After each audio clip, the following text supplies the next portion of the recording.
E fala, torcida São Paulina, começando mais um vídeo do canal. O vídeo agora trazendo todas as notícias dessa sexta-feira e tudo sobre a preparação para o clássico de amanhã, São Paulo e Corinthians no Morumbi. Promessa de casa cheia e também tivemos atualizações aí sobre Lucas Moura. Quem diria, o departamento médico do São Paulo falou. Que milagre. Antes de mais nada, já sabe, deixa aí embaixo, deixa o seu like, se inscreva no canal, ative o sininho de notificações, vídeo no canal todos os dias para vocês curtirem, ó. Sem mais enrolação, se bora pro vídeo, você sabe que no final eu volto e a gente vai falar muito sobre o Majestoso e sobre o Lucas Moura, muita coisa. Créditos direitos atrás, deixa a descrição, sem mais enrolação, já sabe, simbora pro vídeo. O que acontece amanhã no estádio do Morumbi. Um desfalque recorrente no time do São Paulo, o meia Lucas Moura passará por um procedimento no joelho direito para tentar, enfim, se livrar das dores no local.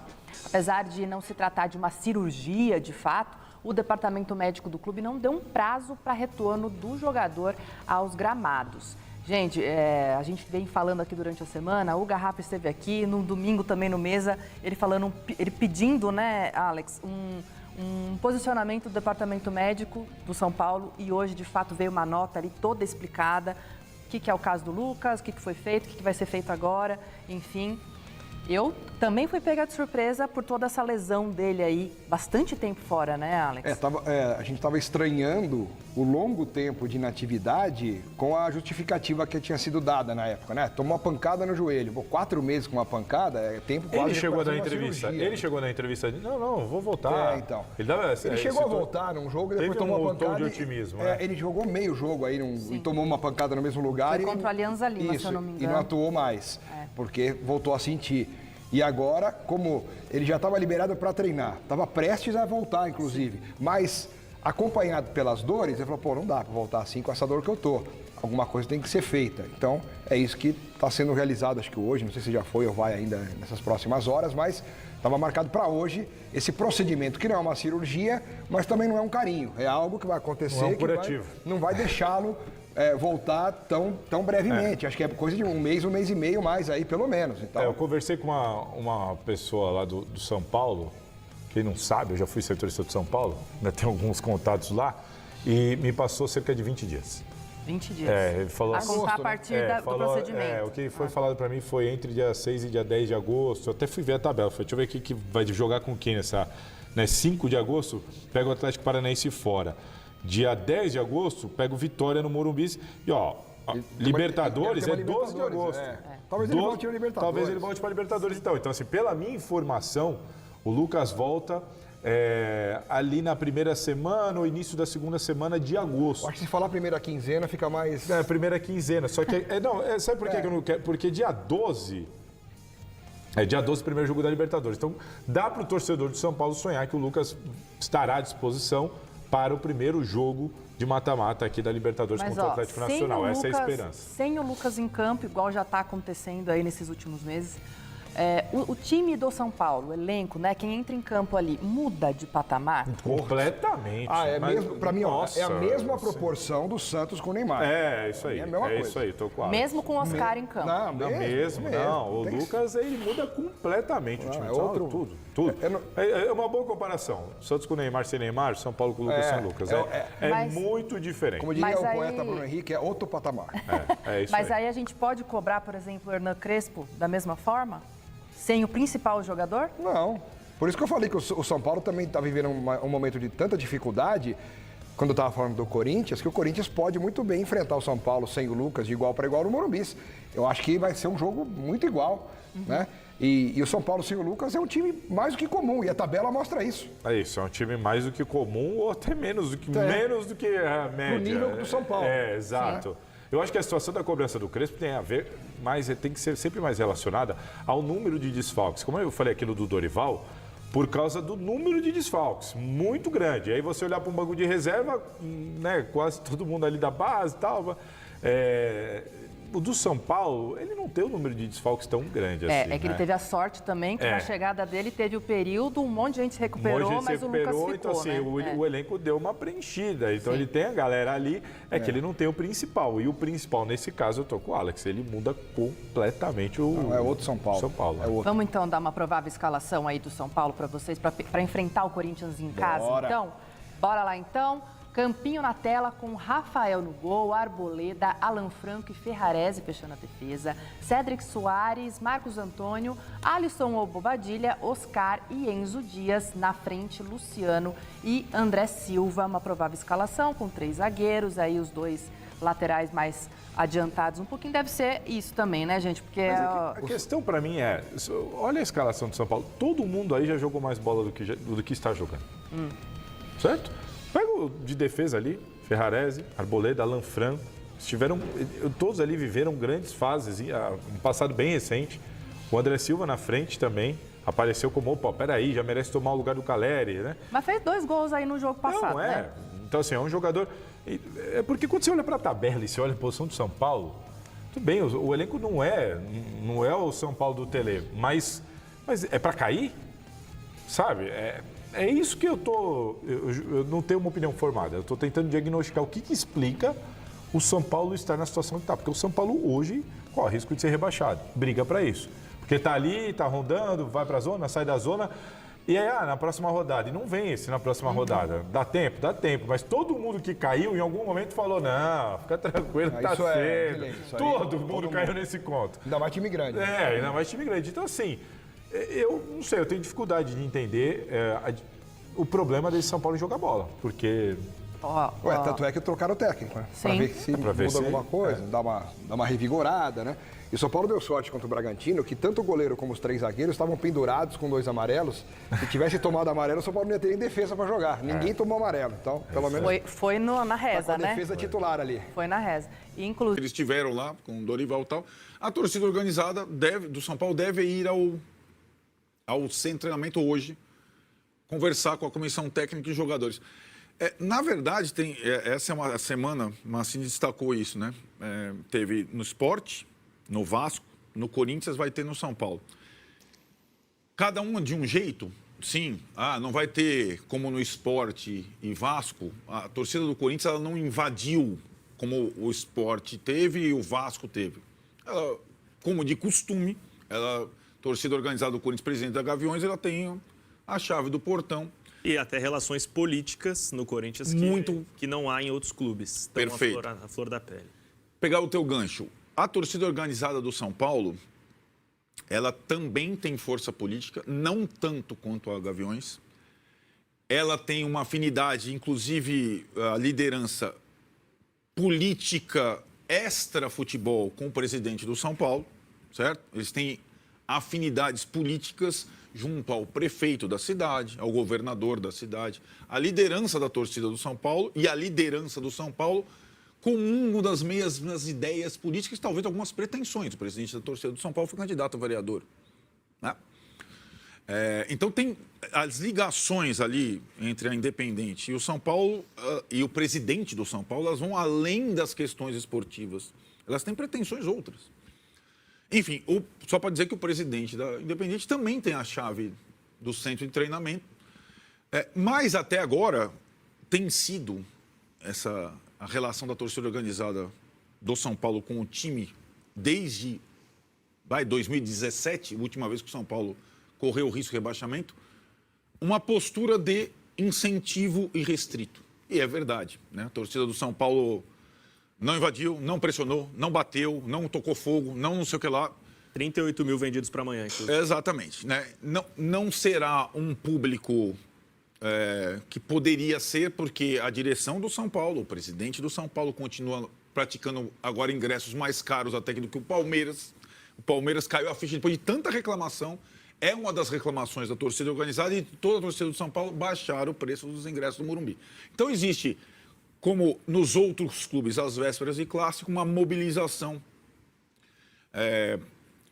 Então não é em tese, uma pressão, mas é uma coesão para esse jogo. E esse jogo, para o São Paulo, não é só pela tabela, ele tem um peso gigantesco em termos emocionais. Eu acho que ele pode pender a balança para lá ou para cá.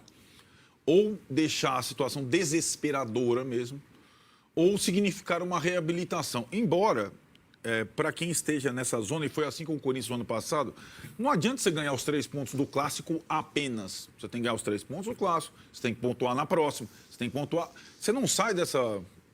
posição da tabela em uma rodada, 2 ou 3. Né? Eu acho que o São Paulo deveria ter uma meta, até começar o mata-mata da Libertadores, de se distanciar minimamente dessa situação até o final do primeiro turno. Porque depois só falta metade do campeonato, você começa a fazer aquela corrida. Faltam só 19. E aí? Né? Eu tenho que jogar a Copa do Brasil e o Brasileiro.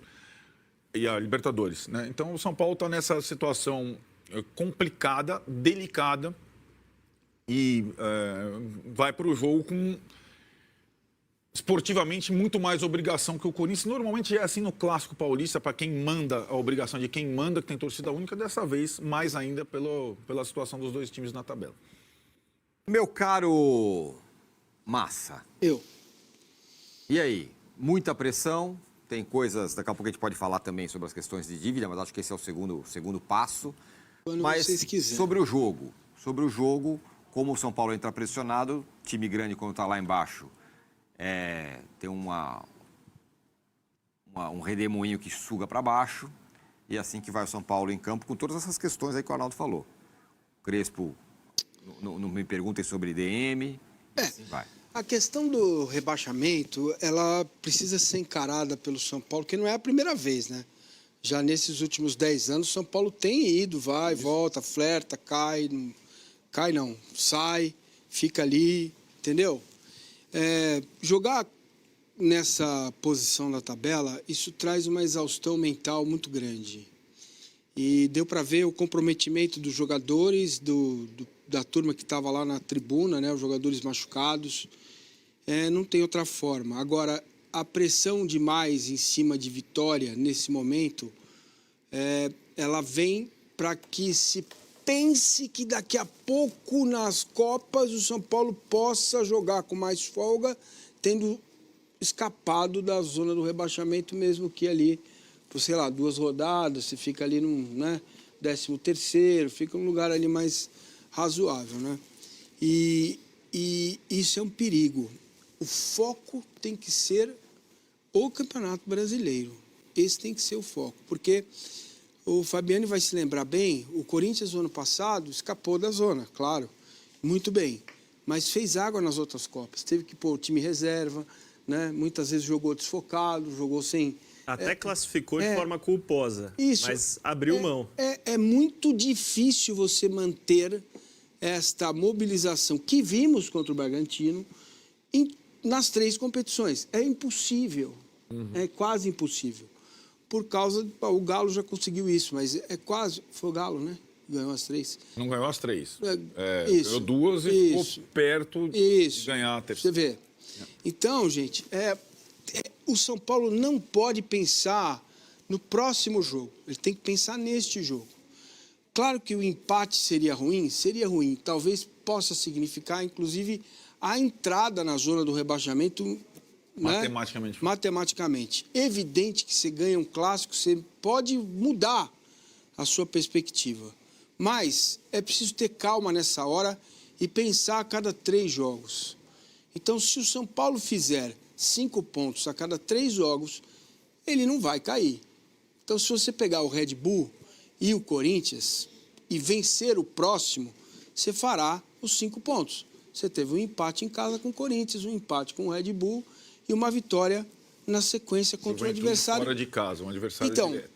Aí que aonde você vai traçar a sua mini-meta? Olhando para a Juventude fora de casa, este resultado no Clássico passa a ser mandatário. Às vezes não. Às vezes o jogo contra o Juventude, ele é mais acessível para ganhar. Não estou dizendo que é fácil, mais acessível. O problema é como... Você deixou de ganhar um lá atrás e você adianta a vitória. Isso. Aí vai passando o tempo. Isso deixa as pessoas angustiadas. Saber lidar com essa agonia é algo que precisa acontecer para quem está nessa crise, tentando sair lá de trás de namoro com zona do rebaixamento.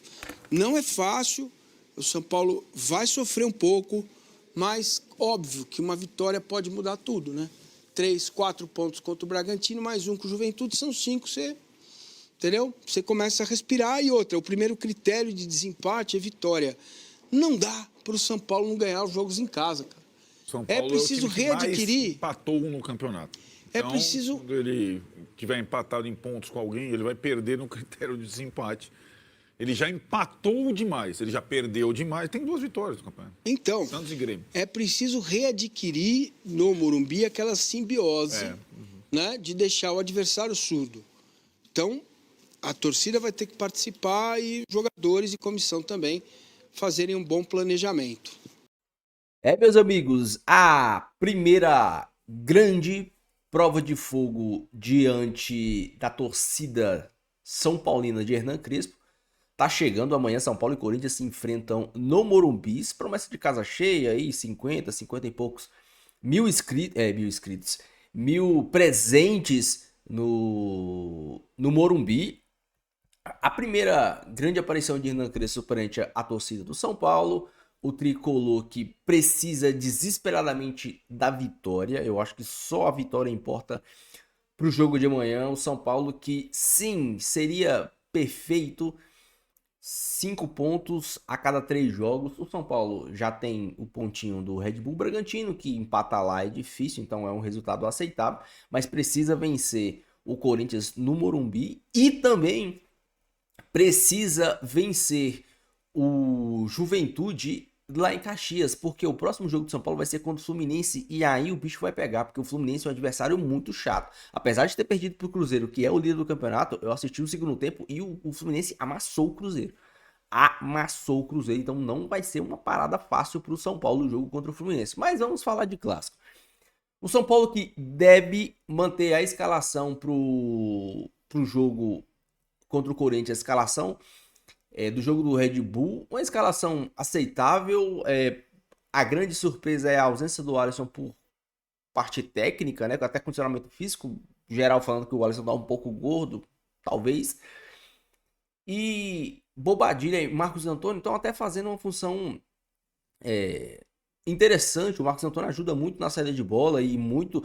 A jogada do segundo gol do André Silva foi de um cruzamento do Marcos Antônio, que estava pisando dentro da área, por sinal, uma jogada ensaiada não, trabalhada do time do São Paulo. São Paulo que já começa a demonstrar padrões de jogo, já começa a demonstrar coisas interessantes com o Crespo. Eu espero que mais coisas sejam demonstradas e principalmente eu espero um pouco mais do Oscar, que tá fazendo uma função importante na saída de bola. No jogo contra o Red Bull Bragantino, alguns torcedores falam, o Oscar tá andando dentro de campo. O Oscar foi muito importante na saída de bola do São Paulo, muito importante.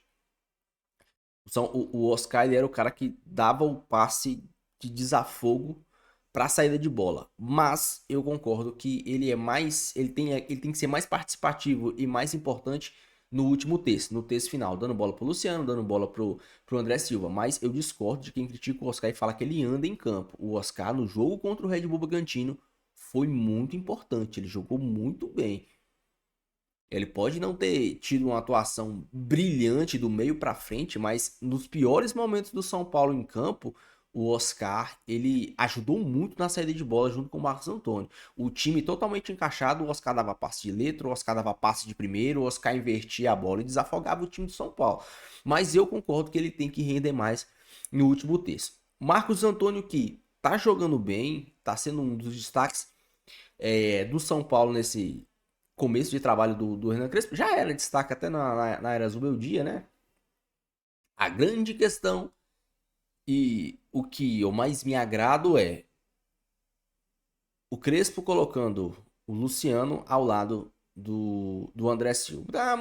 Eu vi escrito falando, mas o Luciano tá jogando exatamente como ele jogava com... Lógico que não, cara. O Luciano, ele tá dentro da área. A maioria das vezes que o Luciano pega na bola, o Luciano tá dentro da área. Ou próximo da área. Como eu falo, quanto mais próximo da área o Luciano tá, mais letal ele é. O Luciano longe da área, no meio de campo, armando o jogo, todo mundo sabe como é a atuação dele. Mas ali, ele recebendo essa bola... Eu disse isso no vídeo mais cedo. Quanto mais caótica tá a zaga adversária, melhor pro Luciano. Geralmente, quando essa bola chega no Luciano e ele consegue receber essa bola, a zaga adversária tá meio desorganizada, tá meio bagunçada. E o Luciano consegue aproveitar muito bem essa bagunça da zaga adversária. E principalmente, Com o Crespo, ele tem mais liberdade de cair pelo lado direito, de cair pelo lado esquerdo, e quando ele vir receber, e aqui é a principal diferença, lembra muito o que ele fazia com o Rogério Ceni lá atrás. Vamos só refrescar um pouco a memória. Com o Rogério Ceni, o São Paulo jogava no 4-4-2. Nestor de um lado, Patrick de um lado e Igor Gomes do outro. O Luciano, ele era a dupla do Caleri. Mas em alguns momentos do jogo, ele recuava para receber essa bola. E o zagueiro adversário não acompanhava ele, então ele recebia essa bola só. Em alguns momentos do jogo do Crespo, ele fez isso. É diferente ele vir receber essa bola saindo do ataque, de ele já estar no meio de campo para receber essa bola de costas, com o jogador fungando no cangote dele. É muito diferente. Então o Luciano, com o Crespo, vai ter liberdade, o Crespo até disse na entrevista coletiva, ter liberdade de cair pelo lado direito, cair pelo lado esquerdo, cair por dentro, de fazer infiltração. E uma das jogadas que aconteceram mais de uma vez foi essa bola chegar no Cedric Soares e o Cedric Soares fazer o lançamento por fora pro Luciano. Não é que o Luciano vai vir receber essa bola no pé para trabalhar, não, pro Luciano fazer infiltração, botar a zaga adversária para correr para trás. Isso o Luciano sabe aproveitar muito bem. O Luciano, dentro da área, ele é extremamente letal. O Luciano, pegando essa bola com o mínimo de espaço, ele é extremamente letal. O grande problema é o Luciano armando o jogo. Isso ele não sabe fazer. Isso quem faz é o Oscar. Isso quem faz é o Marcos Antônio, que tem também uma boa visão de jogo. Ah, mas o Luciano deu cruzamento pro gol do André Silva. Sim, o Luciano deu cruzamento pro gol do André Silva, mas não é como se ele estivesse armando o jogo. A jogada foi armada pelo Cedric, que deu no Luciano, que deu no Bobadilha, que devolveu a bola no Luciano. O Luciano levantou a cabeça e cruzou a bola na área. O Luciano deu uma assistência, não estava armando o jogo, que é um organizacionista, né? Como é que é o nome, cara? Ele não organiza o meio de campo do São Paulo. Quem faz essa função de organizar o meio de campo é o Oscar e é o André Silva. É o Oscar e é o Marcos Antônio. André Silva, por sinal, que eu disse isso no vídeo mais cedo, vocês não vão acreditar. Não sei se vocês estão sabendo, mas o André Silva é um dos artilheiros do Brasil, com 13 gols. Ele tá empatado com Caio Jorge e com Yuri Alberto. Os três têm 13 gols na temporada. Confesso que eu me surpreendi quando eu vi isso. Porque ele era reserva do Caleri, mas o cara tem simplesmente 13 gols. Ele tem o mesmo número de gols que o Caio Jorge e que o Yuri Alberto. E o São Paulo nessa draga danada. Então, acho que a torcida do São Paulo deve dar um pouco mais de confiança. Eu entendo, o André Silva não é brilhante. E o André Silva precisa que o time jogue para ele conseguir render. Se for um jogo difícil, que o André Silva tenha que trombar, tenha que brigar, ele não vai render porque não é AD. Ele joga muito mal nesse tipo de jogo. Mas em jogos que o time do São Paulo está conseguindo criar, e isso é um ponto a ser observado, o time do São Paulo contra o Red Bull Bragantino conseguiu criar boas oportunidades. Teve alguns momentos assim que nem parecia o São Paulo jogando. Nem parecia o São Paulo jogando. Então, esse tipo de jogo, o André Silva pode sair muito bem. Eu quero que você deixe aí a sua opinião e deixe o seu palpite, deixe o seu placar também pro jogo de amanhã. Ó, se inscreve no canal e deixe seu like, beleza? Fiquem todos com Deus, até o próximo vídeo. E valeu.